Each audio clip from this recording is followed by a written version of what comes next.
ibn Jurayj, ʿAbd al-Malik ibn ʿAbd al-Aziz ibn Jurayj Arabic, Bd al-Malik Bd al-Aziz bn Jurayj, romanized, ʿAbd al-Malik ibn ʿAbd al-Aziz ibn Jurayj, 80 c.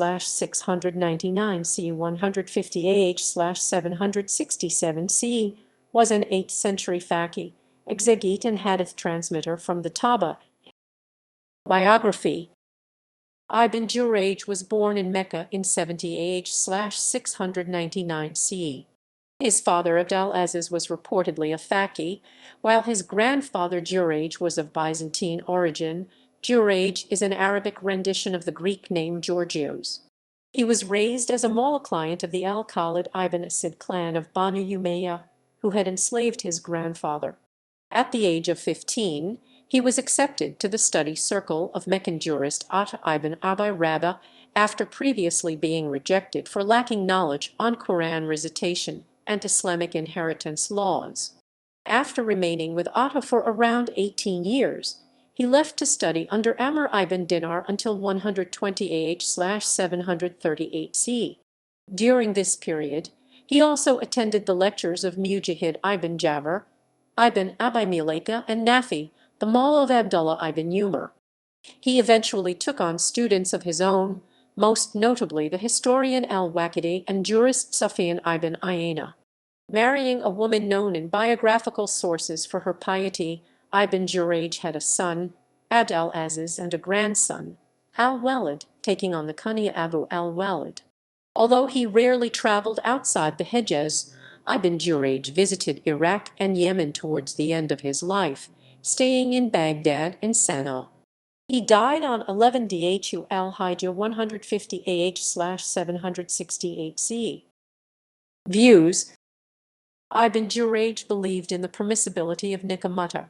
The number of mutta marriages he contracted is given variously as 60 by Jarir ibn Abdullah al-Dabi, 70 by al-Shafi, and 90 by al-Dahabi, although narrations present in later sources describe Ibn Jurayj retracting this opinion. Harold Motsky suggests his view on mutta accorded with a Meccan school tradition that was originated by Ibn Abbas and developed by his student Ata ibn Abi Rabah, and thus did not stem from the Sunni Shiite dispute on the matter. Legacy. Works. Ibn Jurayj's collection of traditions, reportedly titled Kitab al-Sunan, is credited with pioneering the standard structure of fiqh works and beginning the musannaf genre. His student Abd al-Razak ibn Hammam claimed he was the first to arrange traditions in subject order, dividing them into chapters named books. Ibn al-Nadam, who was familiar with the work, stated it was similar in form to later works of Sunan containing, for example, a chapter kitab on Salah followed by a chapter on zakat. He also reportedly authored books on tafsir and manasik, referred to in later sources as Kitab al-Tafsir and Kitab al-Manasik respectively. However, according to Ahmad ibn Hanbal, the work on tafsir in fact consisted of his students' recordings of the lectures he gave on the subject. In 2020, his tafsir was published for the first time after a manuscript of the work was discovered. It contained commentary on surahs and nisa to al-Waqiah. Hadith. Hadith transmitted by Ibn Jurayj are present in all 6 of the canonical Sunni Hadith collections. During his stay in Yemen, Ibn Jurayj's lectures were attended by Abd al-Razak al-San'ani, who included 5,000 of the traditions taught in his musannaf.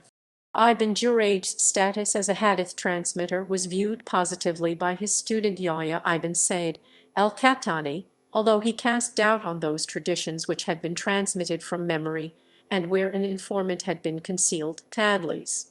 The evaluation of Ibn Jurayj being a trustworthy transmitter when not practicing tadlis was also shared by later hadith critics, including Ahmad ibn Hanbal, Yahya ibn Ma'in, and Ali ibn al-Madini.